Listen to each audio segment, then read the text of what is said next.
So I wanted to thank you all for your questions and comments that you send every week. I do read all of them, every single one, even if I can't respond to them personally, although I do try to do that. But I wanted to tell you that I plan to read many of the comments and answer your questions periodically on this podcast. So that's what I'm going to do today. And again, you can contact me at Suzanne at thesuzannevenkershow.com, or you can simply go to my site, suzannevenker.com, and there's a contact form there. So periodically I'm going to jump on here and respond to your questions and comments. Now, the ones today are not questions, they're just comments. But they're very instructive. I try to choose these very carefully. I want other people to see and hear what I am seeing and hearing. This is something that I've been wanting to take the time to do for a long time now. So I'm going to jump on here for these bonus episodes and just simply do that. So, and I'm actually only doing a total of, I think, 3 here today because 2 of them are exceptionally long, but as I said, very instructive. The first one is just a simple thank you. Hi, Suzanne. I'm not sure if you get these emails. I do. But I just wanted to take a moment to tell you how excited I am about the return of your podcast. Your books and podcasts have transformed my approach to dating and, quite frankly, how I will approach the next 30 years of my life. I'm so grateful for the work that you do. I could have easily seen myself as a workaholic mom at the expense of my marriage, my family, and my happiness. Your commentary and coaching has helped me realize what is most important for my life and taken away the shame I felt for prioritizing dating and marriage instead of being tunnel focused on my career as a woman in my early 20s working in politics. The work that you do truly transformed my life, and I tell all of my friends about your show because I'm so passionate about your message. Just wanted to give you a word of encouragement to tell you that your show is incredibly impactful. And that's from Sophie. Thank you, Sophie. Thank you, Sophie. Really appreciate that. Okay, so these other 2, like I said, I only have a total of 3 today. Wait a minute. No, 4 total. I lied. But as I said, these other 3 are really long, but they cover different things. So the first one is from a woman named Ivy. And the reason why I wanted to read this one is because it's a great example of what the narrative about, career first, family later, and all the other things that go along with that I talk against, does to women's lives. She's 24 years old. And here's what she said. Dear Suzanne, I started listening to your podcast in the summer of 2020. I was 22 years old and had recently graduated with my undergraduate degree and beginning my master's. I was extremely left-leaning in more ways than one, and in more extreme ways than I can possibly express in a short email. Needless to say, the sound advice that you express in your podcast regarding love, marriage, motherhood, and life truly made a difference. I had a long-term boyfriend at the time who I had been dating since I was 18. He was and is a dream man, hardworking, masculine, and a jack of all trades. I had been told by the culture to wait until I was established, or quite frankly until hell froze over, to ever marry a man, even a great man like the one I had. I loved him to the core, but I was afraid of commitment because that would mean relying on a man. But slowly things in my brain began to shift as I realized I had been told horrible lies. When I informed my then boyfriend that I had changed my mind on marriage and even on motherhood, I was starting to feel a tugging at my maternal heartstrings after literally wanting to remove my uterus when I was a teenager to ensure this was never a possibility. I shouldn't laugh. He was thrilled. He said he always knew I would change my mind, even though I was the most stubborn person he'd ever met. He just knew. We were married in a single ceremony on the beach in January 2022, the best decision of my life thus far.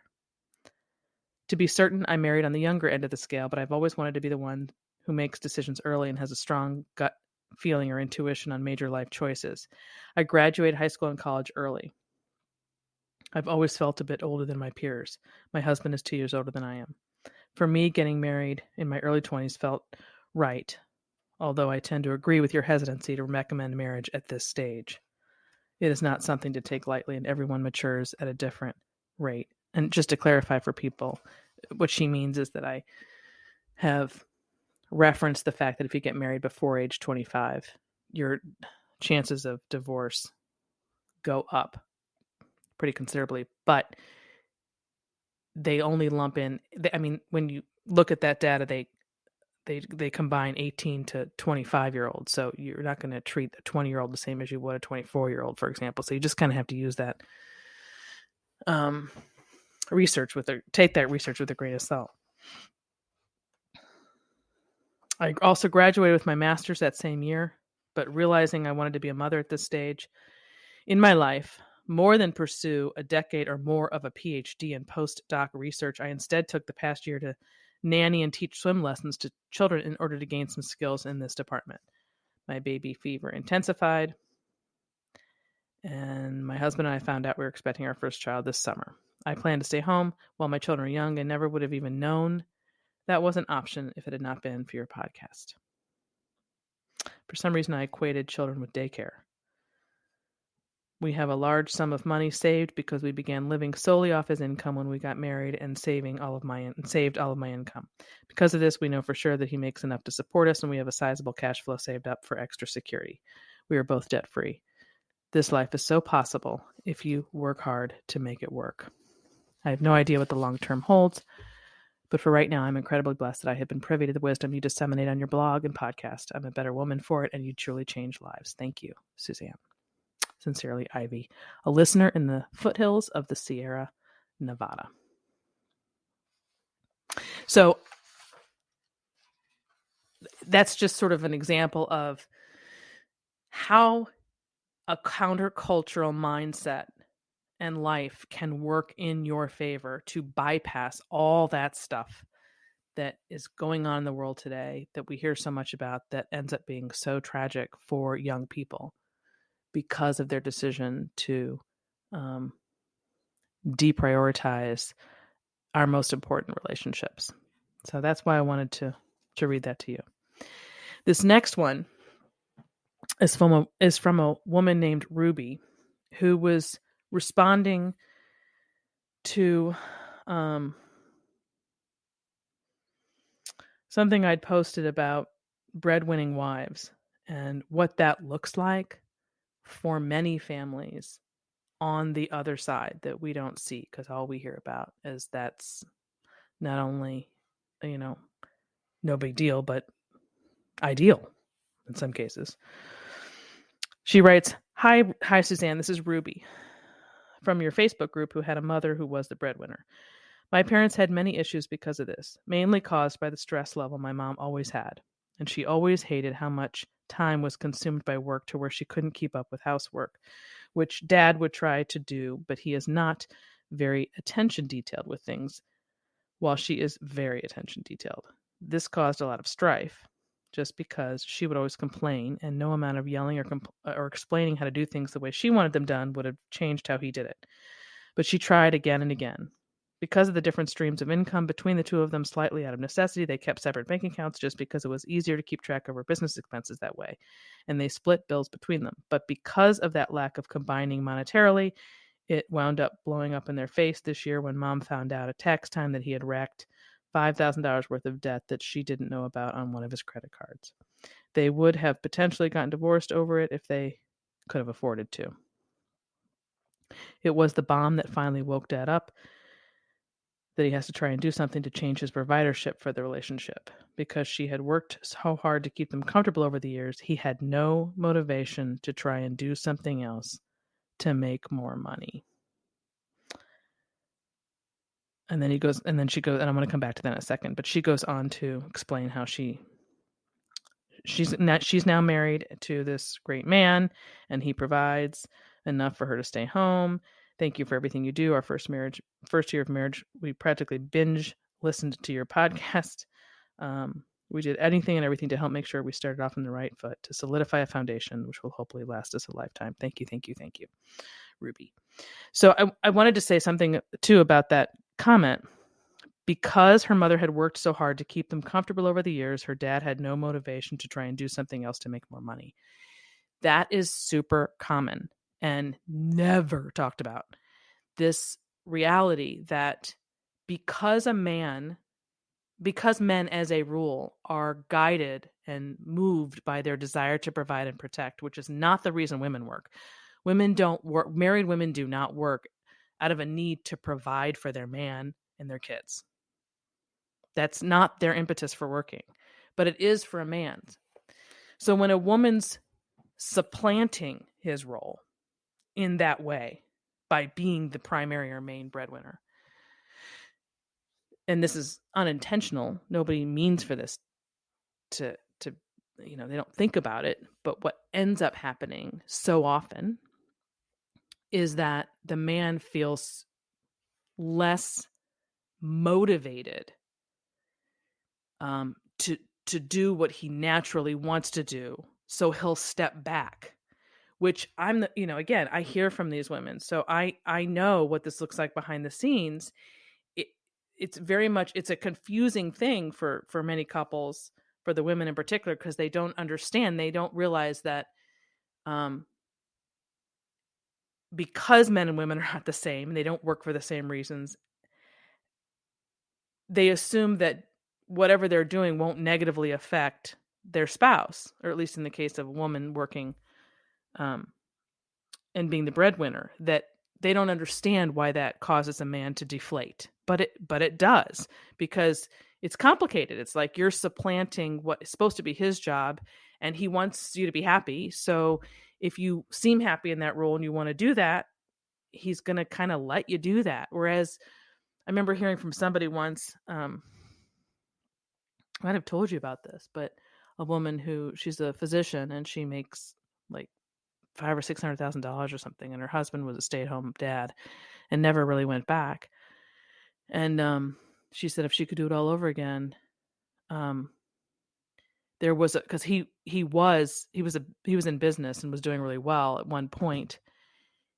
She could see that point at which that was a mistake, because if she had not stepped in to go on the path that she was on, he would have naturally stepped up.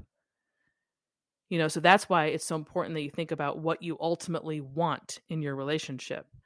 Because if it's for him to provide the main source of income, not the all necessarily, but the primary, if you supplant that, he's going to lose the motivation. I don't know how else to put it. He's just not going to be motivated to do it. There was another couple who I remember, she asked me about, her husband was laid off or something. Yeah, this was a while ago. And she didn't step in. Like her natural reaction was to go get a job, right? But she didn't. And that kept him on a clear path to getting reemployed. Whereas she was convinced, and she was right, that if she had stepped in and taken over, he would have taken longer, or he even would have, I don't know what would have happened, but the motivation has to be there for the average, husband and father to want to do what he's naturally inclined to do. I guess that's really the only way to say it. Okay, and this last one is from a man.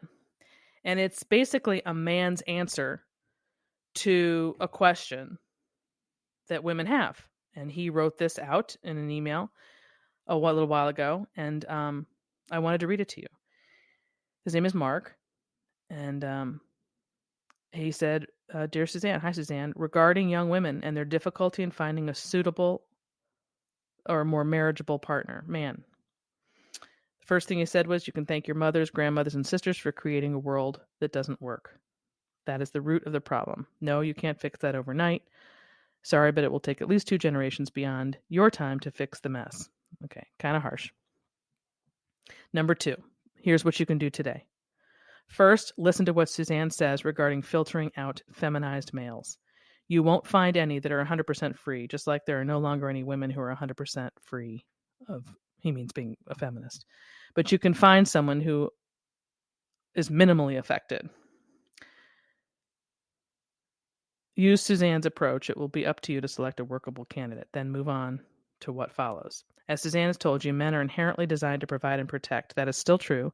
It has simply been suppressed by the nonsense feminism has injected into society. You can rekindle that.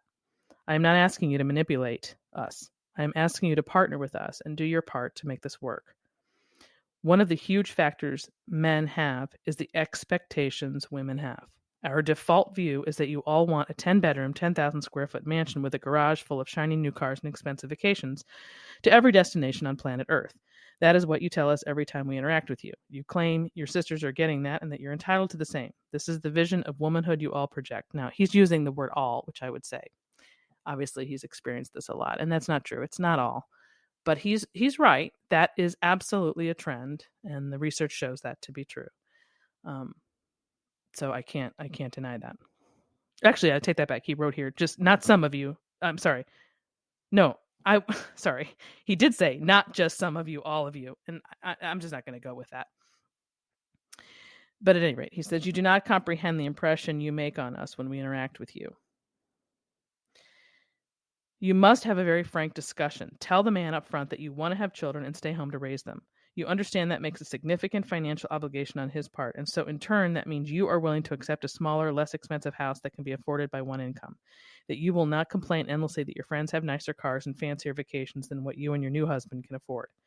That you won't be constantly flushing the family's hard-earned income down the toilet, buying your fancy new clothes every 15 minutes. Yes, your man would like to provide those things for you, but in today's world, he can't do that and have a family too. So you become very dangerous to deal with. You have to be clear and explicit. You might promise to work for a short period of time to build up savings, so so you start your family with a nest egg to make it smoother to enter that phase of life. That sounds just like what that other gal did in the earlier email. This is a conversation few women are willing to engage in.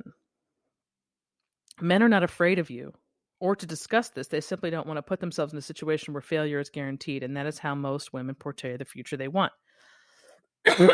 Excuse me. They focus only on what they want and completely ignore how the two of you are going to get there. This is just the tip of the iceberg. But it's a very important area that you can address, and you have to address it if you want to have a successful family.